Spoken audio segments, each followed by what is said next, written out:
संदेश और संकेत की पहली बाजी जीत गई बीजेपी। 24 घंटे में राहुल के तेवर बदलने की कहानी जान लीजिए। मगर उससे पहले प्यारे दर्शकों, आप सभी से गुजारिश है, अगर आप चैनल पर नए हैं तो अभी सब्सक्राइब कर लीजिए। लोकसभा अध्यक्ष का चुनाव और उसके बाद के घटनाक्रमों ने भारतीय राजनीतिक परिदृश्य के भीतर जटिलता को फिर से उजागर किया। नई लोकसभा के पहले संग्राम ने सत्तारूढ़ दल के दृढ़ रुख और सदन की कार्यवाही पर नियंत्रण को प्रदर्शित किया, जबकि विपक्षी खेमे के भीतर दरार और चुनौतियां उजागर हो गईं। सत्ता पक्ष और विपक्ष की विफल वार्ता और शक्ति प्रदर्शन ने लोकसभा अध्यक्ष पद के लिए एक दुर्लभ प्रतियोगिता का मंच तैयार कर दिया था। लेकिन अब सत्ता पक्ष के उम्मीदवार ओम बिरला ध्वनिमत से लोकसभा अध्यक्ष चुन लिए गए हैं। चुनाव के बाद उन्हें सदन के नेता और प्रधानमंत्री नरेंद्र मोदी के साथ साथ विपक्षी नेता राहुल गांधी आसन तक ले गए। राहुल गांधी ने महज 24 घंटे पहले लोकसभा अध्यक्ष के लिए सहमति के प्रस्ताव पर कड़े तेवर दिखाए थे। तब आश्वासन के मुताबिक रक्षा मंत्री राजनाथ सिंह की तरफ से कांग्रेस अध्यक्ष मल्लिकार्जुन खड़गे को दोबारा फोन नहीं आने के राहुल ने अपमानजनक बताया था। हालांकि राजनीतिक हलकों में इसे सरकार की तरफ से 3 स्पष्ट संदेश के तौर पर देखा जा रहा है। कांग्रेस और इंडिया ब्लॉक के कुछ सहयोगी इस बार सदन में अपनी बेहतर संख्या से इतने उत्साहित हैं कि उन्होंने एनडीए के लोकसभा अध्यक्ष उम्मीदवार पर आम सहमति के लिए शर्त रख दी थी। वह अध्यक्ष के बदले उपाध्यक्ष पद की अपनी मांग पर अड़ गए। दूसरी तरफ सरकार टस से मस नहीं हुई। उसने न केवल शर्त के सामने झुकने से इनकार कर दिया, बल्कि परंपरा के नैरेटिव को भी दरकिनार कर दिया। यदि विपक्ष ने लोकसभा के पहले दिन ऐसा व्यवहार किया मानो लोकसभा चुनाव की वो अघोषित विजेता हो, तो स्पीकर के चुनाव पर आम सहमति के लिए शर्त ठुकराकर सरकार ने जवाब दे दिया कि कुछ भी नहीं बदला है। जो लोग सांप से निपट चुके हैं वो घायल सांप से निपटने की कला भी जानते होंगे। सरकार के इस इनकार में पक्ष विपक्ष दोनों की तरफ के नेता मोदी सरकार 3.0 की ओर से किया जा रहा सायास संदेश अच्छे से समझ रहे हैं। या यूं कहें कि शायद यह संदेश अब लोगों के भली भांति समझ में आ गया। वह ये कि सीटें भले ही कम हों, लेकिन मिजाज नहीं बदला है, ना बदलेगा। सरकार ने साफ कह दिया कि पिछली 2 सरकारों से इस बार की सरकार के नजरिए में कुछ खास फर्क नहीं होगा। लोकसभा अध्यक्ष चुनाव में आर पार करने को तैयार विपक्ष को आगे बढ़ने का रास्ता देकर सरकार ने साफ कर दिया कि सदन में संख्या बल और एनडीए के सहयोगी दलों पर उसका इतना नियंत्रण है कि इसमें अब भी विपक्ष के सामने रक्षात्मक मुद्रा अपनाने की जरूरत नहीं है। एक वरिष्ठ सांसद ने इस घटनाक्रम का सारांश बताते हुए कहा, मैं इसमें जैसे को तैसा वाली बात देखता हूँ। यदि विपक्ष ने लोकसभा के पहले दिन ऐसा व्यवहार किया मानो लोकसभा चुनाव को वो अघोषित विजेता हो, तो स्पीकर के चुनाव पर आम सहमति के लिए शर्त ठुकराकर सरकार ने जवाब दे दिया कि कुछ भी नहीं बदला। जो लोग सांप से निपट चुके हैं वो घायल सांप से निपटने की कला भी बखूबी जानते हैं। चूँकि सदन में आने वाले दिनों में और अधिक शोर शराबा होने वाला है, इसलिए संसद में चर्चा इस बात पर कि क्या सरकार भविष्य में उपाध्यक्ष का पद किसी एनडीए सहयोगी को दे देगी या फिर पिछले 2 कार्यकाल की तरह इस बार भी लटकाए रखेगी।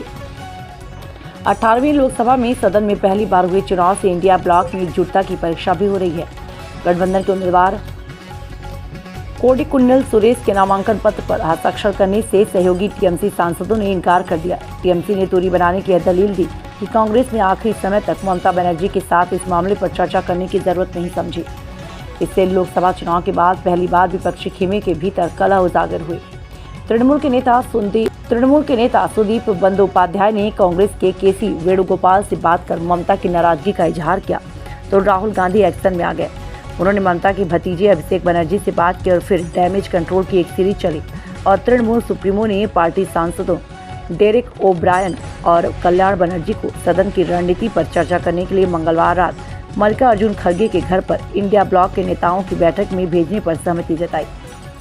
पता चला है कि बैठक में तृणमूल के प्रतिनिधियों ने कहा कि हालांकि पार्टी अब के सुरेश का समर्थन में है, लेकिन पार्टी के नेतृत्व बुधवार को स्पष्ट करेगा कि विपक्ष को वास्तविक मतदान से या सिर्फ ध्वनि मत से अध्यक्ष का चुनाव का निपटारा किया जाना चाहिए। अब जब लोकसभा अध्यक्ष के रूप में ओम बिरला का चयन हो चुका है, तो स्पष्ट है कि टीएमसी ने क्या फैसला किया होगा। दरअसल के सुरेश का नाम तय करते वक्त ममता बनर्जी की राय नहीं लेने पर सपा और एनसीपी ने भी कांग्रेस के आगे आपत्ति जताई थी। विपक्ष में कई लोगों के लिए यह एक चेतावनी भी है। कांग्रेस नेतृत्व को भाजपा के खिलाफ बेहतर स्ट्राइक रेट वाले क्षेत्रीय दिग्गजों के मान सम्मान का हमेशा ध्यान रखना होगा। इसके लिए कांग्रेस पार्टी को सहयोगी दलों की भावनाओं के प्रति काफी संवेदनशीलता दिखानी होगी। दूसरी ओर कई लोगों का मानना है कि सत्ता पक्ष इस मुकाबले का इस्तेमाल न केवल स्पीकर का पद जीतने के लिए करेगा, बल्कि विपक्ष के कुछ विपक्ष के खिलाफ कुछ अंक हासिल करने और यह दिखाने के लिए भी करेगा कि सदन में उसका दबदबा है। दोनों विपक्षी दलों के मूड पर पहले से नजर रखी जा रही है। अगर स्पीकर के मुकाबले का दौरान नहीं तो भविष्य में, खासकर जब राहुल गांधी विपक्ष के नेता के रूप में सक्रियता से काम कर रहे होंगे। कई लोग मान रहे थे कि स्पीकर का चुनाव उन पार्टियों को भी अपना लगाव जाहिर करने का मौका देगा जो अभी किसी खेमे में नहीं है। ओम बिरला के स्पीकर के तौर पर दोबारा चुने जाने से ज़्यादा इस बात पर नजर रखी जा रही थी कि कौन सा पक्ष अतिरिक्त संख्या जुटा पाता है या लीक होने का सामना करता है। लेकिन वोटिंग के बिना संपन्न हुआ चुनाव के कारण यह फिलहाल स्पष्ट नहीं हो सकेगा। वोटिंग होती तो पता चल जाता कि इस पक्ष में कितने सांसद हैं। अब इसके लिए भविष्य का इंतजार करना होगा।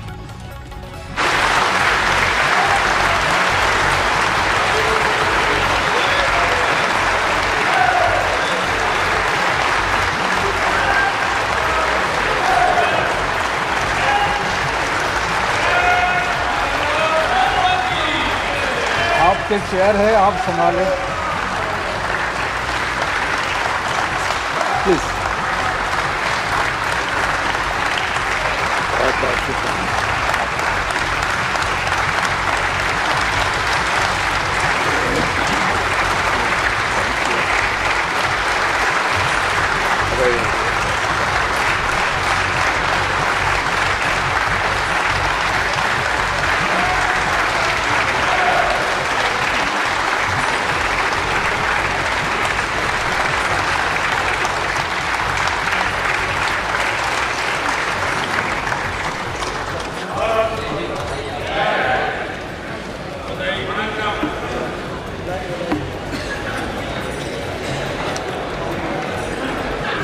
श्री